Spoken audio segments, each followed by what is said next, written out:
तो फिलहाल इस वक्त हमारी मौजूदगी है गोविंदनगर विधानसभा क्षेत्र में। यहाँ पर देख सकते हैं कि यहाँ पर कुछ लोग मौजूद हैं हमारे साथ बातचीत करने के लिए। लोकसभा चुनाव की तारीखें जो है वो दिन ब दिन नज़दीक आ रही हैं और कानपुर में माहौल क्या है लोकसभा चुनाव को लेकर, इन्हीं सब मुद्दों पर विस्तार से बातचीत करेंगे। कुछ लोग हमारे साथ मौजूद हैं। शुरुआत आपके साथ में जानना चाहेंगे, क्या नाम है आपका? अमजद अंसारी। अमजद अंसारी। तो अमजद जी हमारे साथ हैं इस वक्त बातचीत करने के लिए। अमजद जी, सबसे पहले तो हम आपका विधानसभा जानना चाहेंगे, किस विधानसभा क्षेत्र से आते हैं आप? किदवई नगर। किदवई नगर से आप आते हैं। लोकसभा चुनाव सर पर है, लगातार तारीखें जो हैं वो पास आती जा रही हैं। चौथे चरण में जो है चुनाव होना है कानपुर में। क्या लगता है माहौल किसकी तरफ जाता हुआ नजर आ रहा है? माहौल कांग्रेस की तरफ जाता हुआ नजर आ रहा है। अच्छा, कांग्रेस की तरफ जाता हुआ जा रहा है। क्यों कांग्रेस की तरफ? आपको कैसा क्यों लग रहा है कि कांग्रेसी जो है वो इस वक्त सीट निकाल लेगी? क्या कुछ ऐसी ठोस वजह आपके पास? क्योंकि बीजेपी सरकार में हमारे यहाँ कोई विकास नहीं हुआ है। आज जाम पे जाम लग रहे शहरों में। आप देखो श्री प्रकाश जायसवाल हमारे यहाँ के जब सांसद थे उनके टाइम पे कितने पुल निर्माण हुए और उन्होंने कार्य करा हमारे बीच में रह के। हमारे इलाकों में भी सफाई का काम किया उन्होंने। तो ये सब आपके इंटरलॉकिंग वगैरह उन्होंने बिछाई और हम उनके बहुत वो हैं। हम कांग्रेस ही को लाना चाहिए। कांग्रेस को लाने चाहते हैं, लेकिन बीजेपी की अगर बात करते हैं तो बीजेपी से रमेश अवस्थी को टिकट दिया गया है और बीजेपी तमाम ये दावे करती है कि हमारे सरकार में जो विकास का इंजन है, विकास की जो ट्रेन है वो तेजी से दौड़ रही है। देखिए, इससे पहले मुरली मनोहर जोशी जी सांसद थे यहाँ के, उन्होंने कुछ नहीं किया। दूसरी बार सत्यदेव पचौरी जी आए, लेकिन उनको भी हम लोग ने वोट दिया, लेकिन उन्होंने कोई कार्य नहीं किया, ना हमारे बीच में आए। मतलब आपके क्षेत्र में आए नहीं? आए नहीं, वो बस आए तो किसी ने बुलाया तो तब वो आए, बाकी विकास के नाम पे नहीं आए। लेकिन अगर उनसे बात करते हैं तो उनका एक लंबा चौड़ा जो है विजन है। वो कहते हैं कि कानपुर के लिए जो है बीजेपी सरकार ने काफ़ी काम किया है। कुछ नहीं किया। आप जाके पूरे कानपुर शहर को देख लीजिए क्या किया है। जब आप कानपुर शहर देखो खुद ही समझ में आ जाएगा कि उन्होंने क्या किया है। बीजेपी का कहना है कि लॉ एंड ऑर्डर जो है वो फिलहाल यूपी में मजबूत है। कानपुर की अगर बात करते हैं तो कानपुर में लॉ एंड ऑर्डर मजबूत है और कह सकते हैं कि कई सारे जो जनता से जरूरी मुद्दे हैं उनको पूरा किया और वादों को पूरा किया है। अब वादों को और जगह पूरा किया, यहाँ तो हमें कुछ नजर नहीं आ रहा। नहीं लग रहा। आपसे जानना चाहेंगे, क्या नाम है आपका? दानिश नाम है हमारा। दानिश, कौन सी विधानसभा से क्षेत्र से आते हैं? जी, मैं किदवई नगर विधानसभा क्षेत्र से आता हूँ और हमारे यहाँ जैसे कि आपने सवाल किया रुझान किसकी तरफ है, तो मैं आपको बताना चाहता हूँ कि हमारे तरफ गठबंधन के प्रत्याशी को ज़्यादा महत्व दिया जाए। जैसे कि कांग्रेस और सपा दोनों ही एक मजबूत पार्टियाँ हैं और उनके जो प्रत्याशी हमारे हैं आलोक मिश्रा जी, उनके पक्ष में हमारे यहाँ एक माहौल बना हुआ है। मतलब किदवई नगर विधानसभा सीट की बात करते हैं तो आलोक मिश्रा की सहमति आप जता रहे हैं कि यहाँ पर माहौल जो है वो ऐसा है। लेकिन अगर बीजेपी की बात करते हैं तो बीजेपी जो 2019 के चुनाव की बात करते हैं तो सत्यदेव पचौरी जो है अच्छे खासे अंतर से जीते थे और इस बार उनसे हालांकि टिकट जो है उनकी कट गई है। रमेश अवस्थी को चुनावी मैदान में उतारा है, किस तरीके से आप देखते हैं? ये रमेश अवस्थी जी की अभी कोई इतनी शहर में पहचान नहीं है और अभी अगर आप उनके बारे में सर्च करेंगे तो बहुत से कम लोग उनका नाम ही बता पाएंगे कि रमेश अवस्थी कौन है, क्या है, क्या नहीं है। और रही बात कैंडिडेट, कोई दमदार नहीं है। इसको लेके जो है थोड़ा सा आदमी रुझान बनाए हुए हैं। अगर इनकी जगह और कोई प्रत्याशी, जैसे मानिए कांग्रेस में बीजेपी के हमारे बहुत से वरिष्ठ नेता थे, उनको लाया जाता तो शायद अच्छा प्रदर्शन होता। मतलब अगर एक परिवर्तन की बात करते हैं तो एक बड़ा परिवर्तन भी देखने को मिला ऐन समय में, क्योंकि उम्मीद जताई जा रही थी कि अजय कपूर को जो है टिकट मिल सकती है, लेकिन ऐन समय पर वो बीजेपी में शामिल हो गए। अगर बात करते हैं बीजेपी की, बात करते हैं कांग्रेस की, तो मिला जुला समीकरण देखने को मिल रहा है। अगर बात करते हैं दोनों दलों की तो दोनों ही दल अपनी अपनी जीत के दावे कर रहे हैं। अंतर की बात करना चाहूँगा, अंतर क्या कुछ बड़ा दोनों दलों में आपको समझ में आता है? देखिए, अंतर प्रत्याशी पे भी बहुत निर्भर करता है कि कैसा कैंडिडेट आ रहा है। तो अगर प्रत्याशी मजबूत होता है तो अंतर और अच्छा हो जाता है। तो अभी देखते इस वक्त के हालात को देखते हुए और जो मौजूदा गठबंधन है उसको देखते हुए हमारे आलोक मिश्रा जी एक अच्छे प्रत्याशी के रूप में उभर के सामने हैं और यही मैं। अच्छा, आलोक मिश्रा की बात करते हैं। आलोक मिश्रा इससे पहले भी चुनाव लड़ चुके हैं और इसके लास्ट चुनाव की अगर बात करते हैं तो उनकी जो पत्नी है वंदना मिश्रा, वो मेयर का चुनाव लड़ी थी, दूसरे नंबर पर रही थी। आलोक मिश्रा से क्या उम्मीदें हैं आपको? अगर आपका रुझान उनकी तरफ है तो कोई वजह होगी जिसकी वजह से आप कांग्रेस की तरफ कहीं ना कहीं झुकाव है आपका? देखिए, एक तो काफ़ी समय से वो राजनीति में सक्रिय रहे और हमारे बीच आया जाया करते हैं, लोगों से मिलते जुलते हैं, लोगों का दर्द बांटते हैं। तो इसको लेके हमें उनसे बड़ी उम्मीदें हैं कि जैसे पिछले चुनाव में उन्होंने मेहनत करी और लोगों के बीच आए, उसके चुनाव हारने के बाद भी वो हम लोग के बीच में बने रहें। तो इससे हमें उनसे उम्मीदें हैं कि वो जीतने के बाद भी हम सबकी जो है मतलब इरादों को करेंगे। अच्छा, बीजेपी की बात करते हैं। देखिए, किदवई नगर विधानसभा क्षेत्र है और काफ़ी तादाद में जो यहाँ पर वोटरों की संख्या भी बहुत ज़्यादा है, मिला जुला असर जो है समीकरण देखने को मिलता है। बात करते हैं बीजेपी की तो तमाम दावे किए जाते हैं। देखिए, विधानसभा अगर चुनाव की बात करते हैं तो एक तरफा जीत बीजेपी की देखी गई थी। अगर बात करते हैं कांग्रेस की तो ज़्यादा कुछ खास, समाजवादी पार्टी और कांग्रेस का गठबंधन है तो ज़्यादा कुछ खास कांग्रेस नहीं कर पाई। इन चुनाव की अगर बात करते हैं, लोकसभा चुनाव चौथे चरण में चुनाव होना है, 13 मई को मतदान होना है। मुद्दों की बात करते हैं तो क्या कुछ खास मुद्दे होने वाले हैं? किन मुद्दों को लेकर आप जो है मतदान करेंगे? देखिए, सबसे खास मुद्दा हमारा जो है शहर का जाम से निजात दिलाने की बहुत बड़ी समस्या है ट्रैफिक की, और उस पर जो है पिछले हमारे जो सांसद रहे हैं हमारे कांग्रेस के श्री प्रकाश जायसवाल जी ने, उन्होंने बहुत प्रयास किया, कई पुल उन्होंने बनवाए जिससे आज काफ़ी शहर को आराम है। तो हमारा एक वही मोटिव रहेगा कि जो विकास की तरफ शहर को ले जाए। और बेरोज़गारी तो आप देख ही रहे हैं किस तरीके से बढ़ रही है, रोज़गार मेरे लोगों को, तो ये कुछ ऐसे मुद्दे रहेंगे जिनको लेके चुनाव में असर दिखेगा। बेरोजगारी हो गई, महंगाई का भी जिक्र किया है, ये सारे कुछ मुद्दे हैं कानपुर की जनता के जिनको लेकर वो मतदान करने की बात कर रहे हैं। अगर बात कर रहे हैं तो तमाम ज़रूरी मुद्दे, कानपुर से जुड़े हुए मुद्दे निकलकर सामने आ रहे हैं। और अगर बात कर रहे हैं तो हमारे साथ यहाँ पर कुछ लोग यहाँ पर मौजूद हैं। किदवई नगर विधानसभा सीट में हमारी मौजूदगी है और अपने अपने तर्क हैं, लोगों के अपने अपने तर्क हैं, अपनी अपनी बातें हैं, वो कहते हुए नजर आ रहे हैं। हमारे साथ में यहाँ पर कुछ और लोग भी मौजूद हैं। सबसे पहले आपका नाम जानना चाहूँगा। मोहम्मद आसिफ एडवोकेट। अच्छा, एडवोकेट साहब है, मोहम्मद आसिफ नाम है आपका। कौन सा विधानसभा क्षेत्र है आपका? विधानसभा क्षेत्र हमारा 36 तो वार्ड 36 विधानसभा क्षेत्र कैंट एरिया। तो यहाँ पर मिले जुले लोग हैं, किदवई नगर विधानसभा से जुड़े हुए भी लोग हैं और बात करें कैंट विधानसभा क्षेत्र से भी लोग हैं। तो कैंट विधानसभा क्षेत्र से आसिफ जी हमारे साथ हैं। आसिफ जी, विजन की बात करते हैं, विकास की बात करते हैं, महंगाई की बात करते हैं, बेरोजगारी की बात करते हैं, तो राजनीतिक दलों के अपने अपने तर्क हैं। बीजेपी अपनी आंकड़ों को प्रस्तुत करती है, समाजवादी पार्टी अपने करती है और कांग्रेस अपनी करती है। कांग्रेस और समाजवादी पार्टी के गठबंधन से आलोक मिश्रा को यहाँ टिकट दिया गया, बीजेपी ने रमेश अवस्थी को उतारा। क्या कुछ लगता है माहौल किसकी तरफ जाता हुआ नजर आ रहा है इस बार लोकसभा चुनाव में? इस वक्त थोड़ा सा माहौल कांग्रेस की तरफ जाता नजर आ रहा है। अच्छा, हाँ, जी, कैसे? क्योंकि जो भी भाजपा के कार्यकर्ता और जो भी प्लानिंग है, जो भी प्रपोजल है, वो अखबारों तक रह जाता है, योजनाएं पूरी नहीं होती। कहते बहुत कुछ है, होता कुछ नहीं, करते कम है, होता है थोड़ा बहुत लेकिन कम होता है जितना होना चाहिए, जितना वादा करते उतना नहीं। तो यही सब वजह है, कोई ख़ास बात नहीं इसमें। और ये वक्त जो है ना, कभी किसी को नहीं छोड़ता, वक्त बदलने में देर नहीं लगती। अल्लाह के यहाँ देर है अंधेर नहीं है, उसकी लाठी में आवाज़ नहीं होती है, हर एक का वक्त होता है। तो ये गारंटी देते हैं 25 साल और 30 साल की, ये तो बिल्कुल इलीगल बात है, ये नास्तिक बात है। एक लम्हा की जिंदगी का खतरा है, एक लम्हा में जिंदगी जाती है। देखिए, विकास की अगर बात करें, वापस विकास क्योंकि कहीं हुआ ना है, कहीं चुनाव, लेकिन जितना वादा किया विकास करना चाहिए उतना नहीं हुआ है। हाँ जी, और अब की कांग्रेस को हम लोग अच्छा समर्थन हमेशा किया और अब की अच्छी फील्ड में है और अच्छी पोजीशन में भी है। ये अगर है। प्रत्याशियों की बात करते हैं, देखिए रमेश, खबरें पेपरों में बिल्कुल। झूठी छपती हैं। बिल्कुल, चलिए उस पर भी बात करेंगे। सबसे पहले जानना चाहेंगे, प्रत्याशियों की बात करते हैं तो रमेश अवस्थी को बीजेपी ने उतारा है, सत्यदेव पचौरी की टिकट काटी है, तो नया नाम है, नई उम्मीदें हैं और कहीं ना कहीं जनाधार की अगर बात करते हैं तो कांग्रेस और बीजेपी दोनों में मिला जुला असर देखने को मिला। क्या कुछ कहेंगे? कि पचौरी के काम से संतुष्ट नहीं है भाजपा सरकार, इस पर गौर किया, ये अच्छी बात है। नए को मौका दिया है, ये भी बहुत अच्छी बात है। और हमें जो नए हैं अगर जीतते हैं इनसे बड़ी उम्मीद भी होगी। अच्छा, या फिर कांग्रेस जीतेगी। लेकिन आपका समर्थन एक आम नागरिक होने के नाते आपका समर्थन मौजूदा माहौल को देखते हैं तो किसकी तरफ जाता हुआ नजर आ कांग्रेस रहा की तरफ। है? कांग्रेस की। यस, बड़ी वजह बहुत पुराने कांग्रेसी हैं। आज़ादी की लड़ाई में हमारे बाप दादा पीढ़ी दर पीढ़ी जो है लिस्ट में नहीं आए, लेकिन बहुत से लोगों ने कुर्बानियाँ दी। अच्छा, कांग्रेस का आप बार-बार जिक्र कर रहे हैं, कांग्रेस के थोड़ा इतिहास के बारे में भी बातचीत करेंगे। देखिए, कांग्रेस काफी लंबे मेरा सवाल दंगा जब होता था तो कांग्रेस कंट्रोल नहीं कर पाती थी, लेकिन दंगा करने वाले यही लोग होते, यही लोग होते।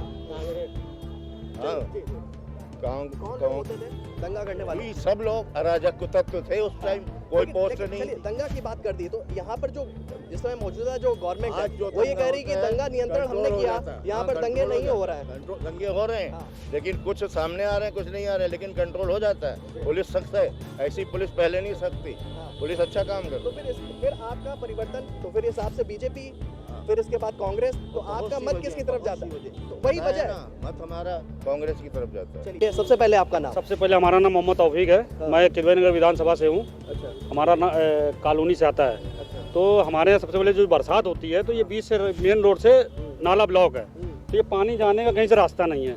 यहाँ पे 2-2 3 दिन तक पानी भरा रहता है। इससे जो है इसी वजह से पूरा जो है रास्ते का पूरा मोहल्ले का सिस्टम खराब हो जाता है। अच्छा। बच्चे ना स्कूल जा पाते हैं, ना किसी तरीके कोई अगर कोई मेडिकल इशू आ जाता है तो आदमी फंस जाता है।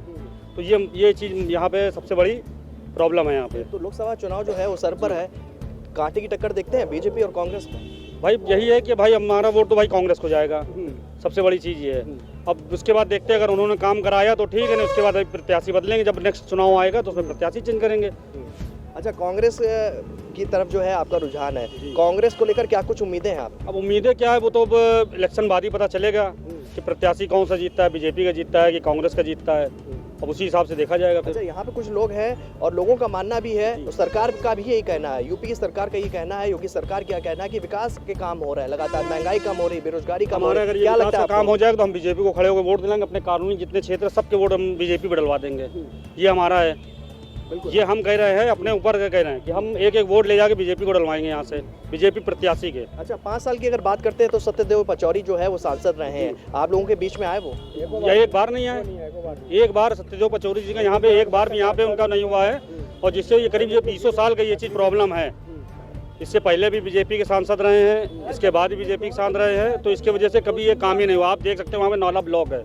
तो ये चीज़ हमारा मेन समस्या है, बस पानी का निकास हो जाए, हमारे यहाँ की जो लाइटिंग व्यवस्था है और गंदगी जो व्यवस्था है ये सब सही हो जाए तो हम किसी भी वोट डालने को तैयार हैं। लेकिन इस बार जो है रुझान जो है कांग्रेस की तरफ जी, है जी, आपका। जी। अगर बात करते हैं आलोक मिश्रा की, अगर बात करते हैं रमेश अवस्थी की, तो किस तरीके से दोनों के बीच को आप देखते हैं, अंतर को देखते हैं? अब अंतर को देखते हैं क्या है, आलोक मिश्रा जो है वो हम लोग के बीच में उनका आना जाना कई बार लगा हुआ है। अच्छा। तो उनसे थोड़ा संपर्क भी है। अच्छा। अब बाकी रमेश अवस्थी जी हैं तो उनको तो अभी फर्स्ट टाइम उनको नाम से जान रहे हैं, चेहरे से जान रहे हैं। अच्छा, सत्यदेव पचौरी की बात करते हैं तो काफी पुराने सांसद रहे हैं और इसके बाद लोगों के बीच में कानपुर से ही वो कहीं ना कहीं ताल्लुक रखते हैं। इसके बाद भी आपके बीच में मतभेद है? कभी उनका जो है, कभी उनकी शक्ल नहीं देखी हमने। आज चुनाव के बाद से कभी शक्ल उनकी देखने को नहीं मिली है। हमेशा वही टीवी और पोस्टर पे उनकी शक्ल दिखी है, बाकी सामने कभी फेस टू फेस उनसे मुलाकात नहीं हुई है। कभी उस एरिया से बजाय इस एरिया में कभी उन्होंने मुड़ के नहीं देखा है। अच्छा, चुनाव प्रचार भी इस वक्त चल रहा है, आपको लगता है कि आलोक मिश्रा आपके बीच आए या रमेश अवस्थी अभी तक बीच में आए? अभी तक अभी दोनों प्रत्याशी में से कोई नहीं आया है, लेकिन वो आएंगे। अच्छा जी, उम्मीद है आपको? उम्मीद है। चलिए, हमारे साथ कुछ और भी लोग हैं यहाँ पर बातचीत करने के लिए, आपका नाम जानना चाहेंगे? मेरा नाम मोहम्मद जैनुल है और आपकी मीडिया के माध्यम से सबसे पहले प्रदेश और देश के सभी लोगों को ईद की हार्दिक शुभकामनाएं मैं देना चाहता हूँ। अच्छा, जमील नाम है आपका? जैनुल जैनुल, आप यहाँ पर हैं और किस विधानसभा क्षेत्र से आप? मेरी लगती है ये कानपुर कैंट विधानसभा। कैंट विधानसभा क्षेत्र से आप आते हैं। कानपुर में क्या माहौल लग रहा है चुनाव को लेकर? माहौल तो अब की क्या, कानपुर छोड़ के देश प्रदेश हर तरफ इंडिया गठबंधन का माहौल बना हुआ है। जैसे कि 10 साल हो चुके हैं भाजपा के कार्यकाल को, अब बदलने का समय है कि रोजगार की बड़ी समस्या बनी हुई है। तमाम तरह की समस्याएं लोगों को झेलना पड़ रहा है, रोजगार बेरोजगारी भी आ चुकी है और जो पेपर लीक हो रहे हैं बहुत से, जिससे पब्लिक बदलाव मांग रही है और इंडिया गठबंधन का सपोर्ट रहना चाहिए। अच्छा, अगर राजनीतिक दलों की बात करते हैं तो समाजवादी पार्टी और कांग्रेस की तरफ से जो है आलोक मिश्रा को टिकट दी गई है। आलोक मिश्रा को लेकर आप क्या कुछ कहना चाहेंगे, किस तरीके की छवि? आलोक मिश्रा तो पहली बात तो कानपुर से ही जुड़े हैं, इनके कई स्कूल चल रहे हैं तो जनता के बीच में इनका जाने लगा रहता है। और कांग्रेस ने इनको टिकट दिया है, कुछ सोच समझ के दिया है, जनता के बीच में आते आते रहते हैं, तो आलोक मिश्रा को वोट जाना चाहिए मेरे समझ। अच्छा, रमेश अवस्थी के बारे में क्या कुछ कहना? रमेश अवस्थी जी तो अभी नाम सुना है, अभी चेहरा देखा है, इससे पहले तो देखा नहीं है। आलोक जी को देखा है, इनका कार्य देखे हैं, सामाजिक संस्था इनकी चलती है, कार्य करा करते हैं, तो वोट हिसाब से आलोक मिश्रा जी को देना चाहिए। अच्छा, अगर 5 साल की बात करते हैं तो इससे पहले बीजेपी का कार्यकाल रहा है और अब जब चुनाव होंगे तो नतीजे हो सकते हैं कि उलट भी सकते हैं और हो सकता है कि जो जनता के रुझान में होंगे नतीजे उस हिसाब से आएंगे। बात करते हैं अगर कानपुर की, बात करते हैं कानपुर से जुड़े हुए क्षेत्रों की, तो कानपुर में क्या कुछ और मौजूदा परिवर्तन आप देखना चाहते हैं? देखिए, इतने समय सबसे बड़ी समस्या तो बेरोजगारी लगी है। हम जैसे युवा हैं और भी खड़े हैं यहाँ, मेरे भाई बंधु पढ़ लिख के बेरोजगारी है, तलाश कर रहे हैं नौकरी की। सबसे फर्स्ट प्रायोरिटी तो यही है। उसके अलावा law and order he maintain होनी चाहिए और भी समस्याएं आदमी को हो रही है, तो इसको देखते हुए इंडिया गठबंधन की सरकार आनी चाहिए, बस मेरा ये कहना। चलिए, हमारे साथ कुछ और भी लोग हैं यहाँ पर। आप कहाँ, आपका नाम?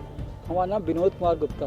विनोद जी, हाँ। यहीं के रहने वाले हैं आप? कानपुर में पैदाइशी हैं। पैदाइशी आप यहीं के हैं? किस विधानसभा क्षेत्र से आते हैं? पहले गोविंद नगर से, अभी कैंट में कैंट में आ गए आप। चलिए, कानपुर में क्या माहौल लग रहा है, किस तरीके से लग रहा है कि चुनाव कहाँ जाएगा, कौन बाजी मारेगा, कांग्रेस गठबंधन मारेगा, समाजवादी पार्टी या बीजेपी? देखिए मेन लड़ाई थी अजय कपूर होते हाँ, तब तो लड़ाई बहुत बेहतर थी। हाँ, जीतने को तो भाजपा जीतेगी इसकी बात नहीं कर रहे, क्योंकि वो जब लड़ाई में अजय कपूर है ही नहीं, वही खुद ही चले गए। पर ये है कि कांग्रेसी थे और भाजपा के दोड़ भी रहे और कोई भी रहा, कोई काम करने नहीं कभी आया और ना ही भविष्य में आएगा। अच्छा, अगर बात करते हैं मुद्दों की बात करते हैं, क्योंकि बीजेपी कह रही है कि महंगाई कम हुई है, बेरोजगारी कम हुई है, हम लोगों के साथ लगातार काम कर रहे हैं, डबल इंजन की सरकार काम कर रही है, या देखो कमी कहाँ रह मनमोहन रही सिंह से बेटर नहीं हो सकते ये। इतना बड़ा पढ़ा लिखा था, अर्थशास्त्री था, उससे अच्छे नहीं। अब किसी को क्या दिखा वो बात दूसरी है, पर जो नीतियाँ थी, जो आर्थिक मुद्दे थे, जितनी अच्छी सरकार मनमोहन सिंह की थी उतनी सरकार कोई तो अच्छी आपका मत किसके साथ है, बीजेपी के साथ या कांग्रेस के साथ? नहीं।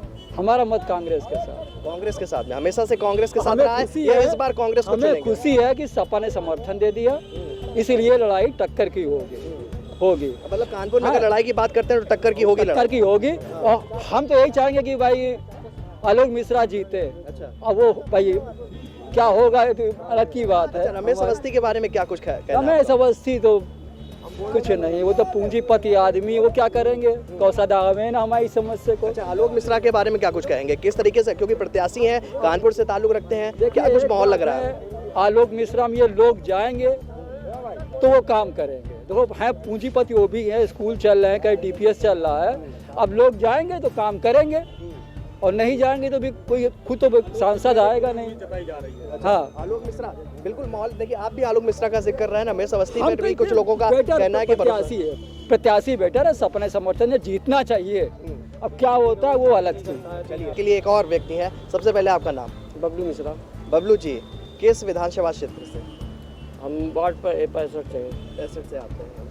क्या लग रहा है माहौल जो है, चुनाव नज़दीक है, 19 अप्रैल से शुरुआत हो रही है और इसके बाद कानपुर में चौथे चरण का चुनाव है, चाय की दुकान आप लगाते हो, यहाँ महफिल सस्ती होगी, लोग क्या कहते हैं, किस तरफ जो है हवा बढ़ रही है? असर तो मिला जुला समझ में आ रहा है। और बाकी ये जो कांग्रेस के प्रत्याशी उतरे आलोक मिश्रा जी, कहीं तक आदमी बहुत अच्छे हैं और जीतना भी चाहिए, उनको जीतेंगे। अच्छा, आलोक मिश्रा जो है जीतेंगे। अगर रमेश अवस्थी की बात करते हैं तो? वैसे ये इनको अब ज़्यादातर आदमी जानता है, ये नाम तो बहुत कम लोग जानते हैं। लेकिन रमेश अवस्थी तो कहते हैं कि हम भी कानपुर से हैं, लोगों के बीच में रहते हैं, लेकिन कमाल इस बार हम ही दिखाएंगे। लेकिन जब आके जो लोग मिलते जुलते रहते हैं उनको उनका ज़्यादा प्रभाव होता है। और हम लोग को क्या, हम लोग तो फुटपाथ पे आज इधर उठा फेंक दिए गए, कल उधर उठा फेंक दिए गए। आज से जब कांग्रेस की सरकार थी उस समय तो गली में टिकट, तब अभियान भी नहीं चलता था, ना बुलडोजर आता था। अब तो आए दिन अभियान चल रहा है, आज इधर तो कल उधर, भागो दौड़ो। तो सरकार तो ये कह रही ना कि जनता को सहूलियत देने के लिए हम बुलडोजर चलाते हैं। अब इसमें सहूलियत का, फुटपाथ पे जो आदमी कमा खा रहा है उसको भगाया जा रहा है, तो उसकी तो रोजी रोटी जा रही है, वो अपने बच्चे कैसे पालेगा। अच्छा, रोजगार की अगर बात करते हैं, रोजगार की बात करते हैं, महंगाई की बात करते हैं, तो सरकार तो कह रही है कि कम हुई है। क्या कम हुई है? दाल कहाँ 160-70 रुपए किलो बिक रही है, टमाटर 30 रुपए किलो बिक रहा है। हर चीज़ तो महंगी है, सस्ता क्या है। अगर बात करें कानपुर की, कानपुर के माहौल की, तो क्या लगता है इस बार किसकी लहर काम करेगी? लहर कुल मिला के बराबर की टक्कर है, कांग्रेस और दोनों की जो है बराबर की टक्कर। लेकिन अगर आपकी माने तो जीतेगा कौन कानपुर से? जीतने की उम्मीद तो दिख रही है कि बीजेपी की, लेकिन टक्कर कायदे का है, कुछ भी कहा नहीं जा सकता है। लेकिन अभी तो आप कह रहे थे कि लहर कांग्रेस की है। हमने बताया तो कि इसमें कहा कुछ नहीं जा सकता इस समय कि जो पोजीशन चल रही लहर, उसमें दोनों की टक्कर है। हाँ, टक्कर है कायदे की। अगर आपके दिल की सुने, आपका मन क्या कह रहा है, कौन जीतेगा? देखो हमारा मन तो ये कह रहा है, हम तो अभी तक बीजेपी में ही वोट देते चले आ रहे हैं, लेकिन अब की बार हम थोड़ा बदलेंगे। बदलेंगे मिजाज? और बदलने का प्रमुख कारण क्या है, किस वजह से बदलोगे, क्या नीतियां हैं जिसको लेकर अपना वोट बदलोगे अब की बार? अब क्या करें, महंगाई देख रहे चरम सीमा पे आ गई है, बच्चे पालना मुश्किल है, बच्चों का दाखिला तक नहीं करा पा रहे हैं। सब कुछ तो देखना है, हारी बीमारी, यहाँ से कितना हम लोग कमा लेते हैं। अगर बात करें प्रत्याशियों की, तो बीजेपी से रमेश अवस्थी और कांग्रेस और समाजवादी पार्टी जो गठबंधन हुआ है उससे आलोक मिश्रा, आपको कौन भारी लग रहा है दोनों में से? गठबंधन की वजह से तो ये भारी लग रहा है हमको। कौन? आलोक मिश्रा। गठबंधन की वजह से ये है, और इस बार आप वोट भी बदलोगे। यहाँ जो महफिल लगती है, पानी बरस रहा है, इस वजह से जो है आज लोग कम है। क्या लगता है, इनकी बातचीत सुनते होगे, क्या माहौल है? बातचीत में यही होता है कि कुछ अब की बदलाव असर देखने को मिलेगा। दिखेगा।